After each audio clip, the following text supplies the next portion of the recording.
Hey everyone, this is Coach K coming to you live on Facebook. We're going to try to do a little mini curriculum in the Game Changers curriculum championship. And we're working out of the books, The Rich Get Richer and the Poor Get Prison, Ideology, Class, and Criminal Justice. And we're going to also work out a coaching, Evoking Excellence, and others. Those that just joined me missed or did not know, we already did Strength to Love from Martin Luther King Jr., his textbook. And now we're working on two more textbooks in the curriculum. As a coach, I have my curriculum, and these are the books I teach out of and coach out of and train out of, among 100 other books. You can see my book list online on my website.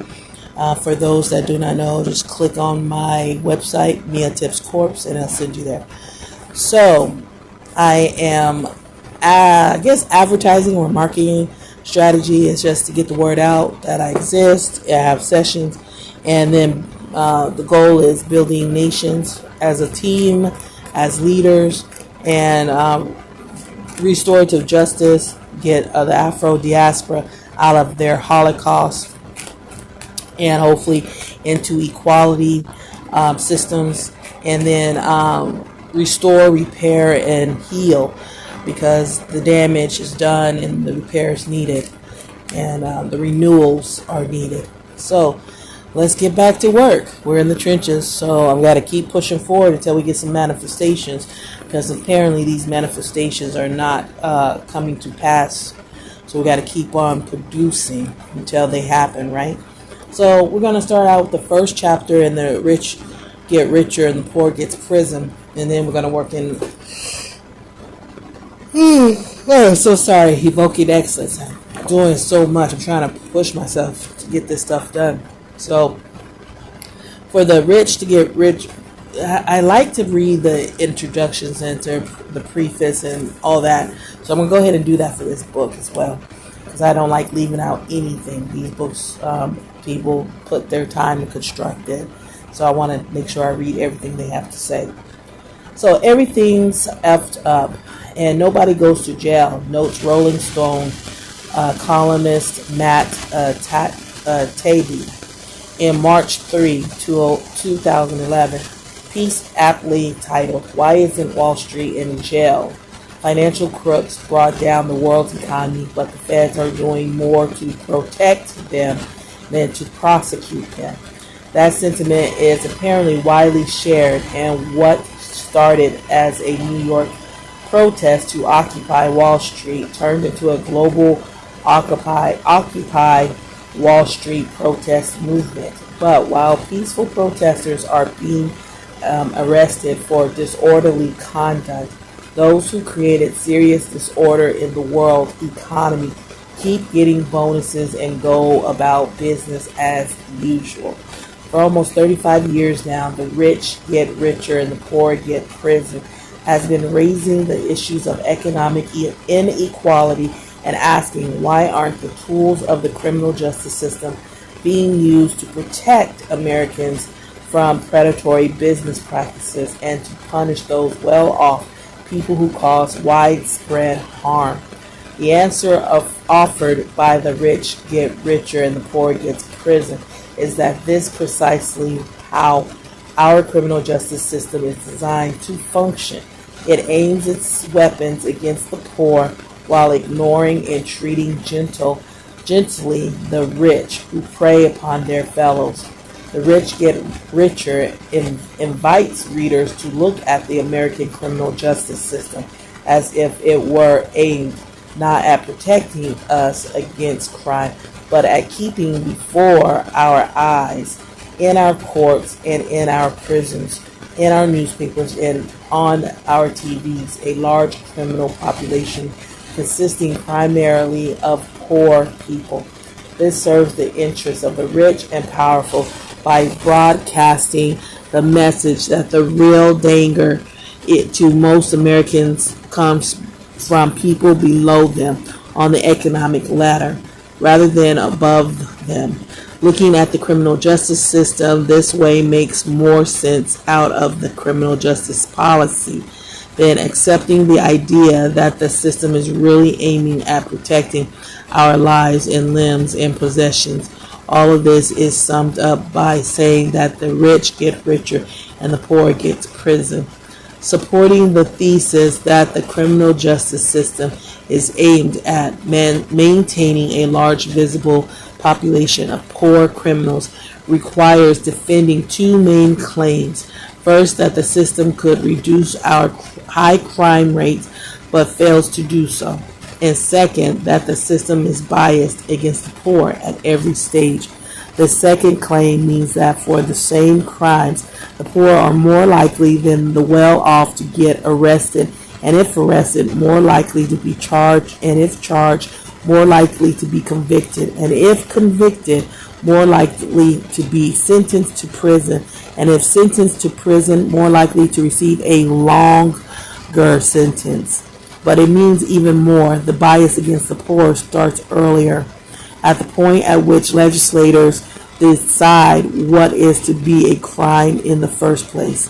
Many of the ways in which the well-off harm their fellows, deadly pollution, unsafe working conditions, and some of the harmful practices that have led to the current financial crisis are not even defined as crimes, though they do more damage to life and limb or take more money from people's pockets than the acts that are treated as crimes. But what of the first claim, namely that the system could reduce our high crime rates but fails to do so? In recent years, we have seen an enormous increase in the number of Americans behind bars and significant drops in our crime rates. We shall show that only a small fraction of this reduction is due to criminal justice policies, although some of it undoubtedly is. The thesis of the rich get richer requires only that the criminal justice system fails to prevent enough crime so that there remains before our eyes a large population of poor criminals. Okay, so we have to stop right here for a second to break down some of this. This is to focus on the actual law, the policy, to focus on the construction of these policies, the construction of the system, and the construction of the processes and procedures, and how we protect people, how we protect poor people, how we protect working class people, how we protect rich people. We're not going to focus on racial relationships right now, or the holistic approach to the construction of identity and appearance. We're going to just focus on economics. We're going to focus on class, the classification of the socio-economic system with people in their communities, how communities are not equal, and what happens in that economic disenfranchisement, that economic marginalization, that economic biasism, that economic discrimination, that economic short-sightedness, the economic injustice. So we will break these down. When Martin Luther King Jr. was assassinated, he was working on the economic injustices. He had moved from the platform of race relations, but he had expanded his territory. He still was working on race relations, but he was working on economic equality. And that is when the, I guess you could at will say, hell broke loose with the wealthy. And the same goes with Malcolm X, when he started to work on economic injustice. We have seen that the rich have a hard time. Government officials have a hard time. People of power struggle with letting go their assets, letting go of their power, letting go of their authority. So this time around, we're changing the game by not focusing on the wealth. We're focusing on the way we live holistically in our communities. We're going to show what it means to transform in a paradigm shift from economic poverty-stricken to paradise, to a life of Garden Eden. How we can tap into the cosmic universe power and privilege and dominance so that we can allow the wealthy to drown in their own decision making. We can also be a social influence, but this time we're not going to fight or force or make the wealthy feel threatened, because we will be able to create and construct our own tables, our own community gardens, and our own community wealth without using the wealth of the corrupted, the wealth of the greedy, the wealth of the gluttonous. We will allow the hoarders to hoard, and then the righteous to share and multiply. We are learning how to multiply what we have. If we have 1 penny, we're learning how to multiply with 2 pennies. If we have one batch of lettuce, we're going to learn how to multiply. Jesus Christ or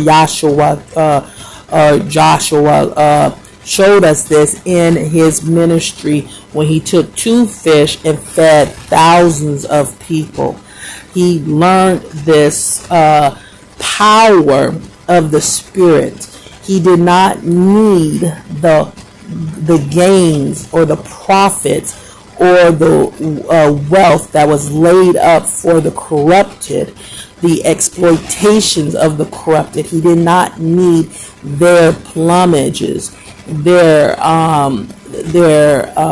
blood money to build his kingdom, his wealth.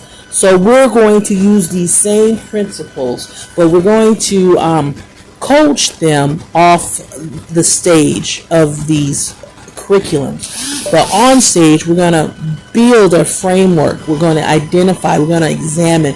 A lot of times we need to see the anatomy of the corrupted so we don't repeat the cycle. We have to do the transformation, the transition in ourselves so that we can be a new creature. It won't make any sense if we create the same system and because we did not do the work. We did not do our homework. We did not do the transformation. We did not do the studies to show ourselves approved. So we have to do the growing pains in this process. So we have to train ourselves in the way we should go. So when we get older, we won't depart from it. So we have to train ourselves in the way of incorruptibility instead of corruptibility. We have to train ourselves to be balanced, serenity, tranquility instead of glutton, greed, and hoarders, so that we could share our wealth and then multiply. So if we have 1 bread, we can learn how to make a lot of bread. We don't have to do any genetic modification to create this wealth, this principle of wealth, righteous wealth, right? Incorruptibility wealth. We can show ourselves how to move into wealth without using blood wealth, blood money, slave wealth. We don't have to use that level of consciousness. We don't need to use weapons to be protected. We have the right to immortality and that principle lives within us. We need to activate it. We need to train ourselves, train our communities, and rise up in incorruptibility, incorruptible wealth. We need to learn how to multiply that righteous wealth, that righteous way of being accurate, the righteous way of being timely, the righteous way of being responsive and responsible in the absence of tyranny, in the absence of dictatorship, in the absence of hoarding. We can become game changers, doing our homework, changing the game as we become transformative leaders. And this is how we begin, is to first have a strong collection of scholars who's done the investigation and have done it well. And then we tear that apart and start looking at the anatomy of corruptibility, and then learn from it, coach ourselves through it, mentor in building systematic responsibility, and then multiply by sharing the wealth, the righteous wealth, the incorruptibility wealth, the immortal wealth, the infinite wealth. That is the new pot we will put our hands in. It will not be of slavery. It will not be of human trafficking. It will not be on cheating, undervaluing people. It will not be from that pot. It will not be from exploitation. It will not be ripping off from the earth. It will not be interacting with the earth harshly, cruelties. It will not be based on imprisonment, so people's suffering, people's harm, and it will not be based on people's loss, death, or decay, or destruction. It will be based on incorruptibility. It will be based on accuracy. It will be based on what? Righteous wealth. So what does that look like? What does that mean? And that's what this is about.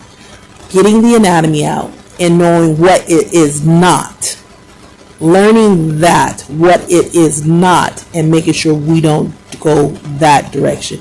Then we can explore what it is. All right. So here we go. We go moving on. I'll get back to where I was left off. And that is no less the case today than it was when the book was first written. Though crime is down these days, there is still plenty of it, much more than in countries similar to the United States in population density and wealth. And our citizens are still afraid of it, and our prisons are jammed full of people who are far poorer and far more likely to have been unemployed or underemployed before entering prison than their counterparts in the larger population. Moreover, the criminal justice system, by which we always mean the whole system from lawmakers to law enforcers, continues not to implement programs that could alleviate the disabilities of poverty and dramatically reduce our high crime rates. And as this book documents in detail, little has been done to make the harmful non-criminal acts of the well-off into crimes, or to reduce the bias against poor people caught up in the system. In short, though the system has had some success in reducing crime, it is still failing in the way the thesis of the rich get richer asserts. We still face the specter of a large and scary population of poor criminals. The criminal justice system still fails to protect us from the well-off by not treating their harmful acts as crimes. For all the changes of recent years, the rich are still getting richer and the poor are still getting prison. In revising the book for the 10th edition, we have mainly tried to show the truth of this statement by bringing statistics comparing criminal and non-criminal harms, such as those caused by preventable occupational and environmental hazards, up to date, and by incorporating the results of the relevant research that has appeared since the last edition. As always, we have tried to introduce these updates with as little violation of the original edition style and argument as possible. This edition reports findings of studies published as recently as 2011. However, where we compare the relative danger of criminal versus non-criminal harms, we generally use figures for 2010, the latest year for which there are adequate statistics on both types of harm. When new statistics were not available, we have, where it seemed plausible, assumed that earlier statistics reflect continuing trends and enable projections from the past into the present. In all cases, we have kept our assumptions and estimates extremely conservative in order to keep the argument on the firmest ground. In addition to new studies and data, we also continue to report some of the most striking of the older studies. This shows how deep-seated the bias in our system is, and that the recent studies are not aberrations or about merely passing phenomena. Okay, we're going to work on the preface. We have 4 pages of the preface. So we're going to stop there because that's a great stopping space. And we're going to dive into evoke excellence into others. We stopped, we were getting into the introduction. We had just finished, let me see where we at. We're almost finished with the preface. So it had 2 prefaces. So let me see where we're at. Let me see there. Okay. So let me start how to use this book. There are many different ways to read this book. Some readers will start at the beginning and go all the way through, reading all the text, charts, summaries, references, and bibliographies. Others will just glance through and read the summaries at the beginning of each chapter. Some people will look through and read the charts and try to make sense of those. Still others will read the table of contents and the index and then will make some conclusion about the book. Instead of doing what you habitually do when reading a book, take some time and consider what it is that you want to accomplish by reading and working with this book. And then ask yourself, what is the best way to do that? Intervening in habits is very important in coaching, and you can begin to coach yourself by asking these questions. Each person, of course, will end up determining for himself or herself what it is, what it does. The question remains, though, what is the basis for this action? Is it the most efficient and quickest way, or is it a proven methodology that is continually measured against outcomes? Coaching, you see, is not telling people what to do. It's giving them a chance to examine what they are doing in the light of their intentions. So if you read this book looking for someone to tell you what to do, you won't find it. In any case, this is a particular organization to the book. Each chapter begins with a brief summary of its content, followed by a text that is in the theoretical basis for the topic. Following are reference notes and bibliographic information. The text is deliberately simple and straightforward. You'll find grounding for the ideas presented and references for further study in the annotated bibliography. At the end of each chapter, you can use the book as a coaching tool if you allow yourself to use the distinctions presented as a way to look at your own world. What you find will be useful or not according to what you are up to. On the other hand, trying to think of exceptions to what's presented or arguing with the book will leave you with what you already knew before you started. Yes, it does make sense to question and to struggle with the text, but dismissing it out of hand without a sincere attempt to take its notions into life will assure that we continue to remain only as capable as we are already. The proof of true coaching is in action, not in argumentation. Taking the book into action will give you a chance to assess its value to you much more than arguing with it will. As a coach, you'll find yourself taking the same tack, asking your client, the person you're coaching, to take what you're saying into action as a test, rather than arguing with you in an abstract way about the truth of what you're saying.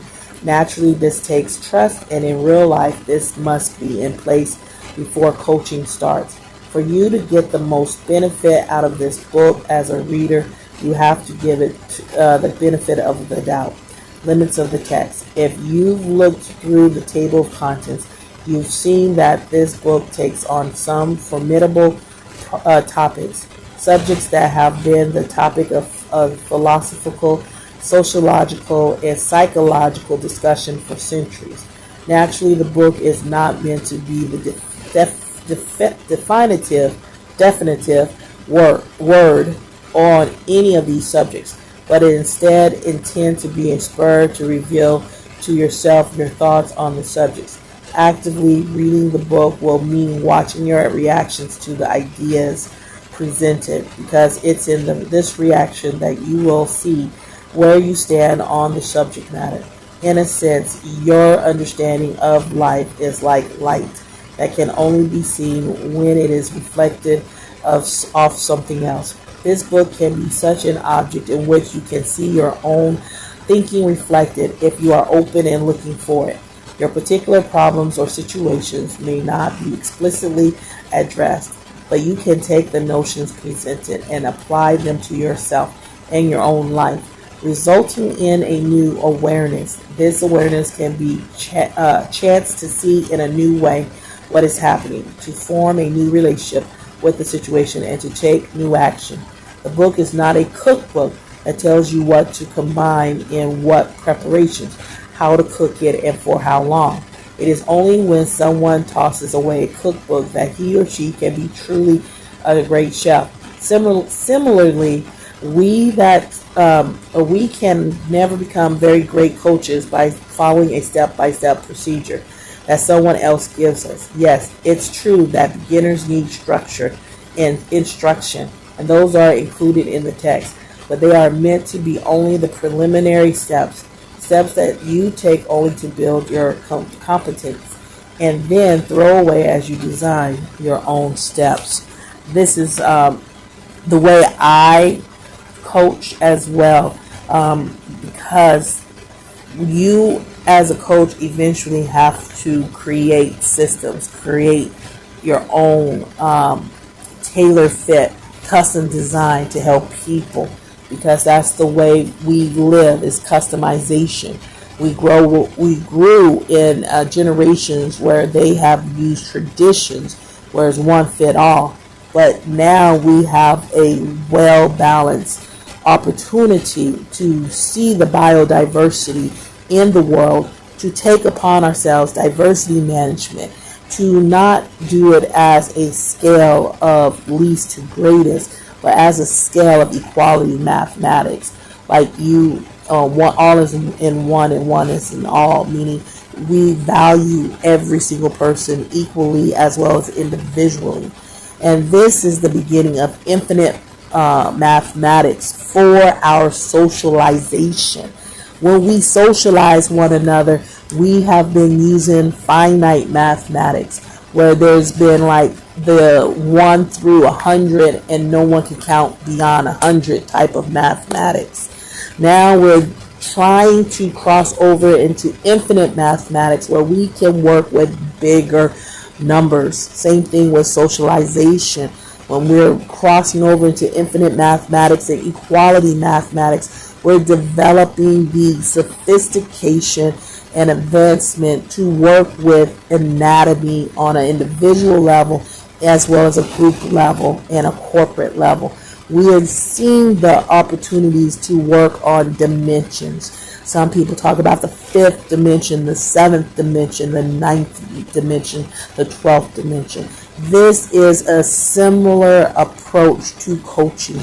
We get to work on dimensions of the interaction of humans with their environment, with their community, with their employers, with their clients, and we get to have the opportunity to build dimensional health, dimensional wealth, dimensional wellness, dimensional fitness, and more, because we are transforming into infinite beings using infinite mathematics, using equality mathematics.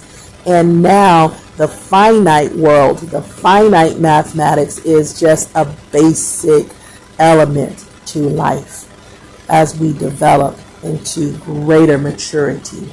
And what some arborists will say, and silviculturists and environmentalists will say, old growth will happen in our socialization processes, because we will be able to live longer, sustain longer, and regenerate as the cells in our body will learn to be a part of infinite pathway, an infinite plight, instead of a finite. And this is exciting because we can be transformed in a twinkling of an eye and be changed from one location to an infinite of locations. Well, this is Coach K, giving you a coaching session today, and I hope it made you better than where you came in, and a blessing to yourself and to the world. I'm signing off for now. One love, much love, all love. Peace and blessings to you, your household, your tribe, your empire, and your world. Thank you again for joining me today.